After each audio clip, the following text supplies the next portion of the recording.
Hey everyone, it's Greg. A special surprise edition of Unbreakable the podcast because this Sunday, December 17th, and we're usually not on, but there's so much to talk about.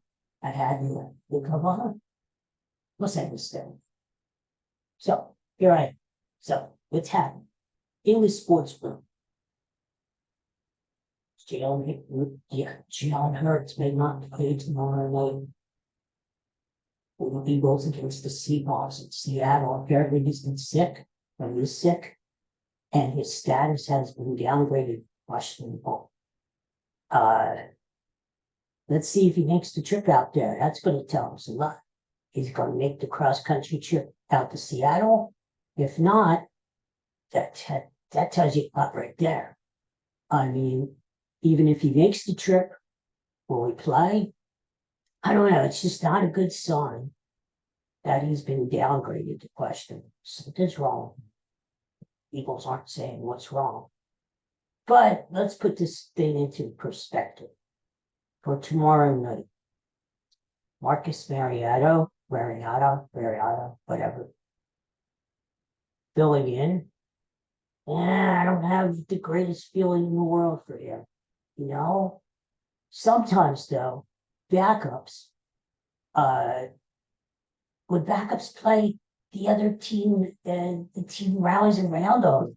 He gives them a little extra spark there. You rally around knowing that they have to be better. The guys around him. For all those people who called on the Eagles to run the ball more, you're going to get your wish. Because if Mariota is playing tomorrow instead of Hurts, the Eagles are going to run the ball and run the ball and run the ball. I don't see how Marcus Mariota is going to throw the ball 40 or 50 times, even though that's what the Eagles like to do. I can't see it. And if he does throw the ball, it's going to be dink and dunk down the field, short passes to Dallas Goedert, check downs to Swift, Boston Scott, Gainwell. That's what you're going to get to if Hurts doesn't play.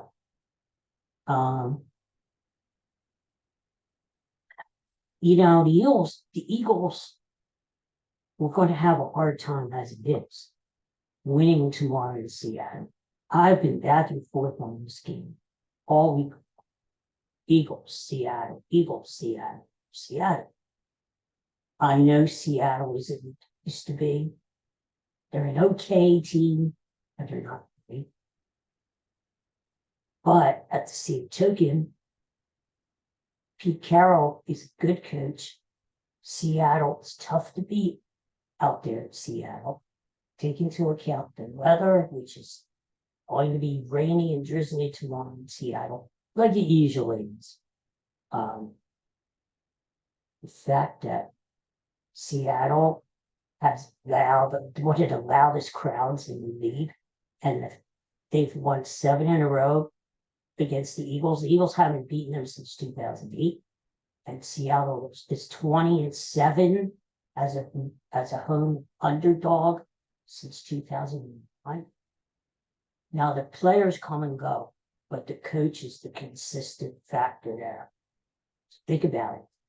Pete Carroll, as an underdog, gets his players motivated, gets his players to play hard for him. So it was going to be tough enough to win this game. Darius Slay is out. Zach Cunningham is back out of it. Defense. I mean, the defense has had a tough time as it is the last few weeks against the 49ers, the Cowboys, but even before that against the Bills, the defense was leaking oil. Now we've got 2 starters out. I don't know. It's going to be tough. All we can hope for is if Hurts does not play, that the other guys rally around Mariota and they play well.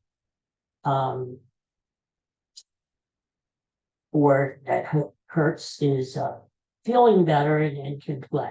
The worst thing I would want is for a 50% Jalen Hurts to play, or even a 70% Jalen Hurts to play, because he may try to tough it out to decide to play, but what if he's not is it itself? What if he's not 100%, right? I don't know. It's a tough situation. The line tells you a lot. I mean, it was as high as Seattle +4 at one point. It has steadily gone down. Seattle +3 yesterday because money was coming in on Seattle. Now we've seen the news about Hurts maybe not playing, and the line is dropping down to 2.5. And that gives you a good indication that money is coming in on the Seahawks. Now that doesn't mean squat tiddly. I mean, I'm not seeing the Eagles still can't win this game. I mean, they are still favored. They are still a 10-3 team. The Eagles really need this game bad. Not only to stay with Dallas in the NFC East, but to stay up there for the #1 seed in the NFC. The NFC, that the bye means the #1 seed means a bye. It means a week off to heal up at the end of the year while all these other teams are playing. The #1 seed means home games throughout the playoffs. It's really important.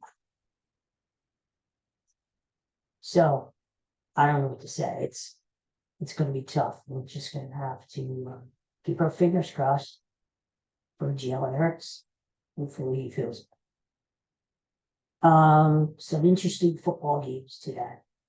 Really interesting.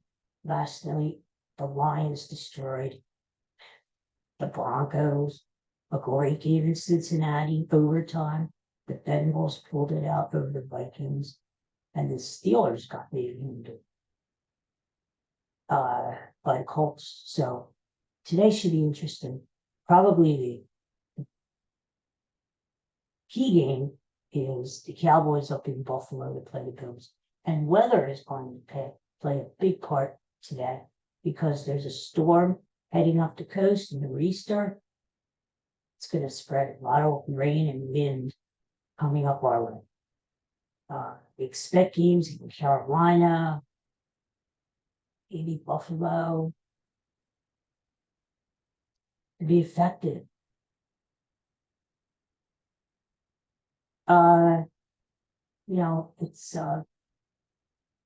It's going to be interesting. An interesting day as the season winds down. We only have 3 weeks out of the season, and we're jumping right into the playoffs. There's a lot of jockeying for positioning. And this is what the NFL wants. There is no one great team.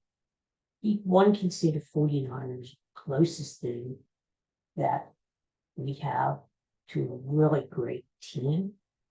But don't forget, even the 49ers lost 3 games in a row during the season.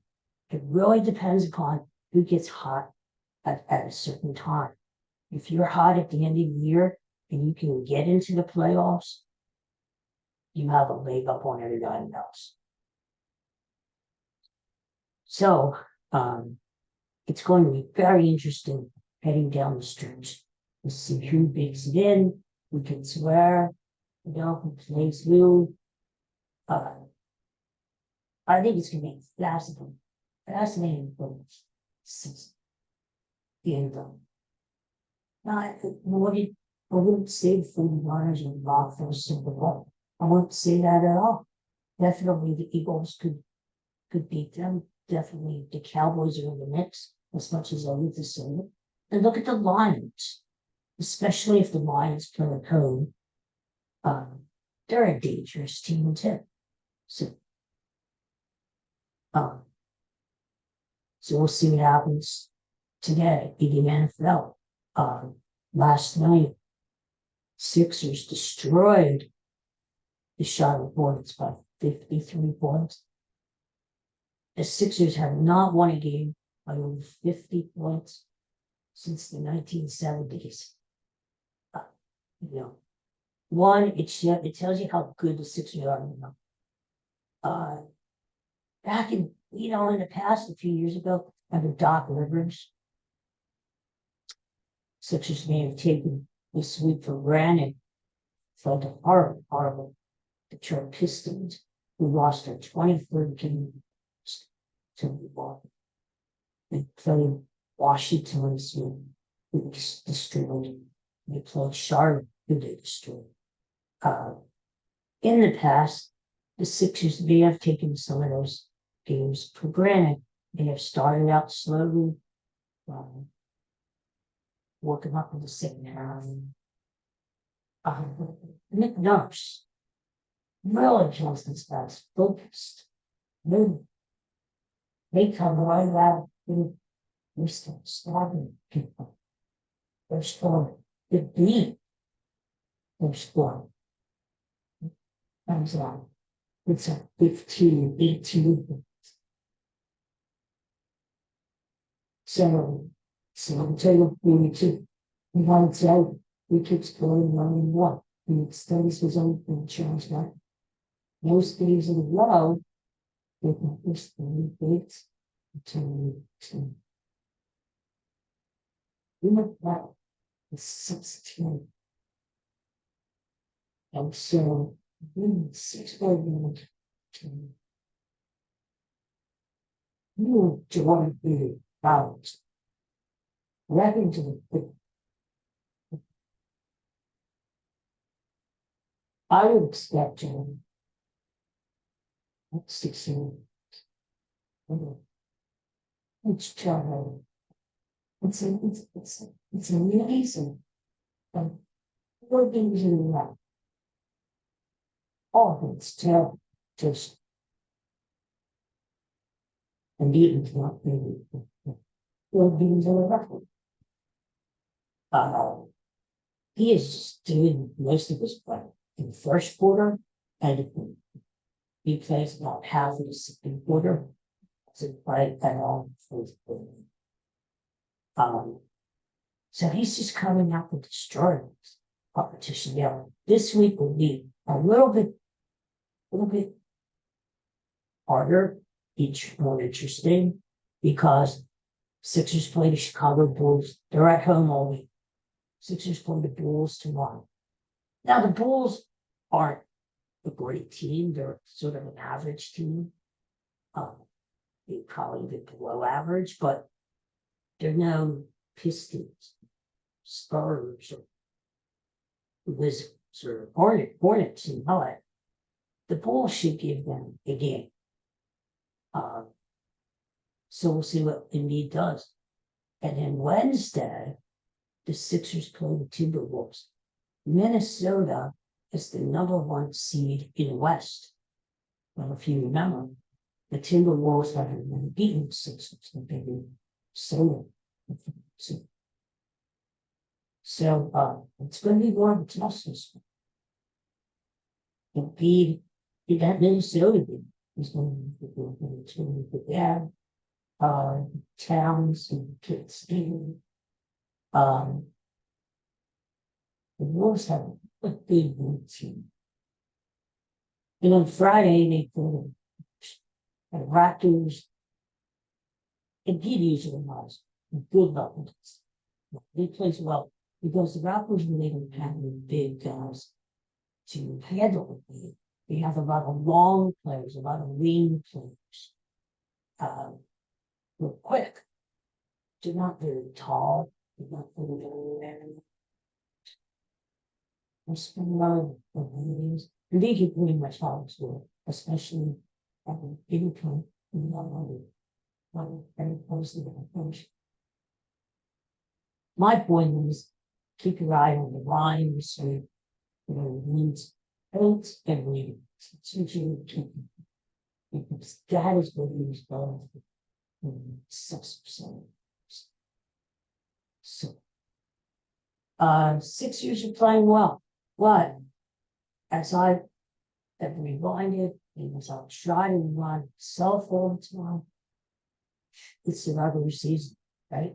It's not meaningless, but basically all the regular season is good for it, or is getting into the playoffs and jogging around to get the best possible seed. That's it. I mean, the real basketball starts from the playoffs in April. So no matter what we see about the Sixers now, and granted they're playing great, and they're destroying teams. We gotta pump the brakes a little bit.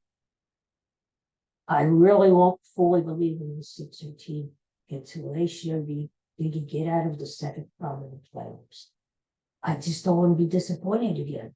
How many times have we gone into the playoffs with the Sixers, even as the number one seed, thinking that at least they're going to make they're going to win the East and they're going to go to the NBA Finals, right? If not win the championship. And they've let us down. They haven't even got second round.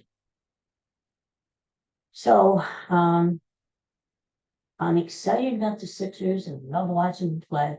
I'm trying to pace myself until they show me that they need business in the playoffs. So let's see what happens. The Flyers won again last night, 1-0. They beat the Red Wings.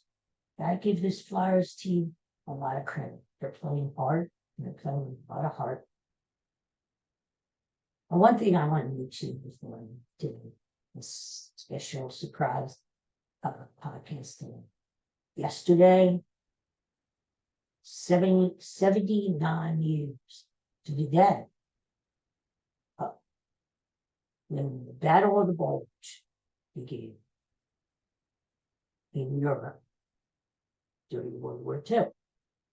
The reason I bring that up is because Dad was there.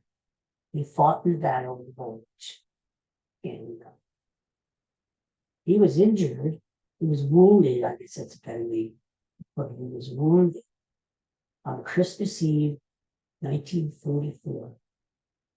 And he took shrapnel in his leg, and they sent him to England to recuperate.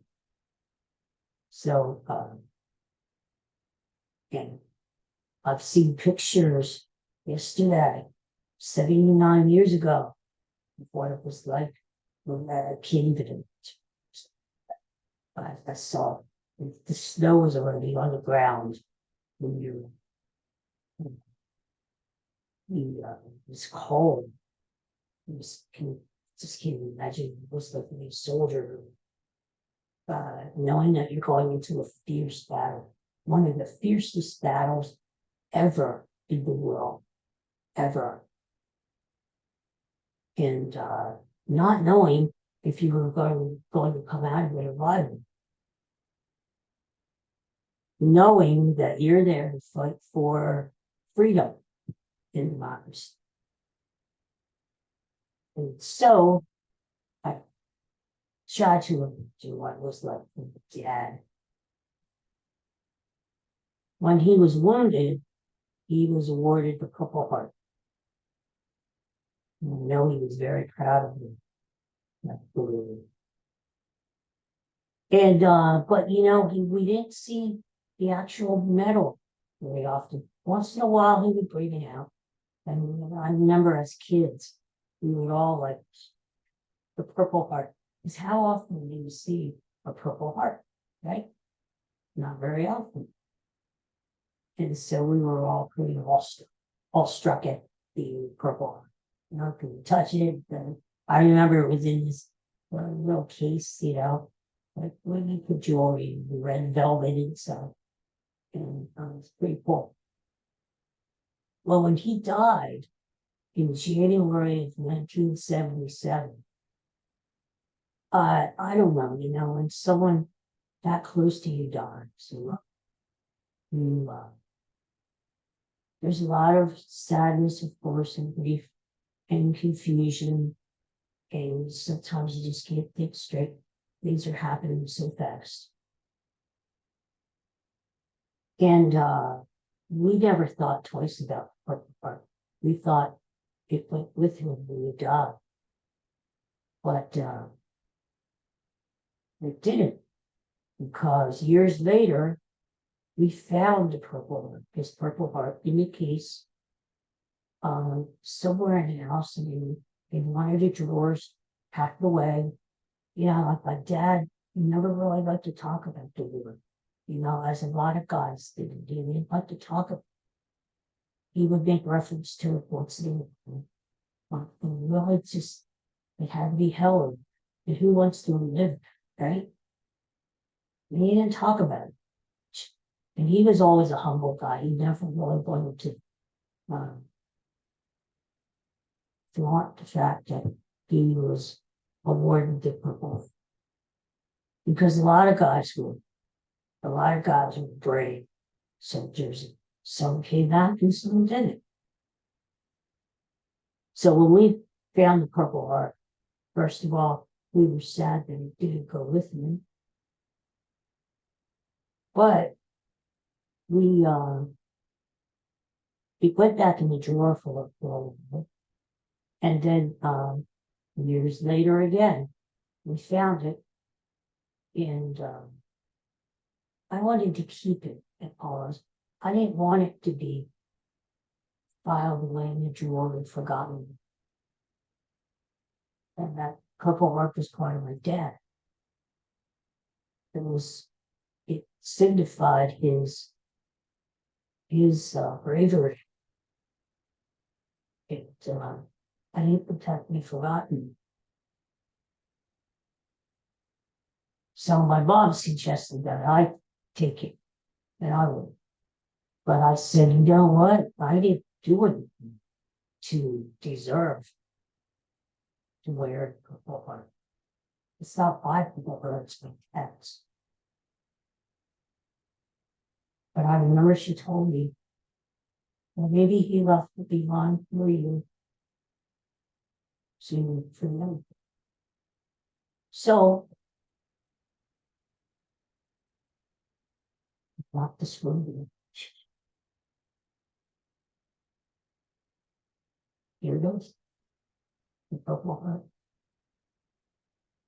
This Purple Heart is 79 years old, and on the back, it's inscribed Christmas Eve, December 24th, 1944. And that's when my dad was wounded. So now I wear the Purple Heart in honor of him, and I wear it so that he's close to my heart every day. Literally. So, I hope everyone has a good day.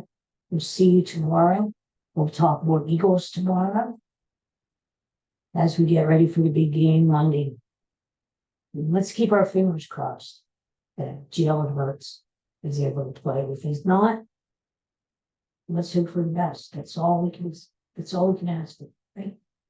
That's all we can ask of any of us, is that we try hard to be honest. Okay, everyone, take care. Have a great Sunday. See you tomorrow. Thanks for watching or listening or both.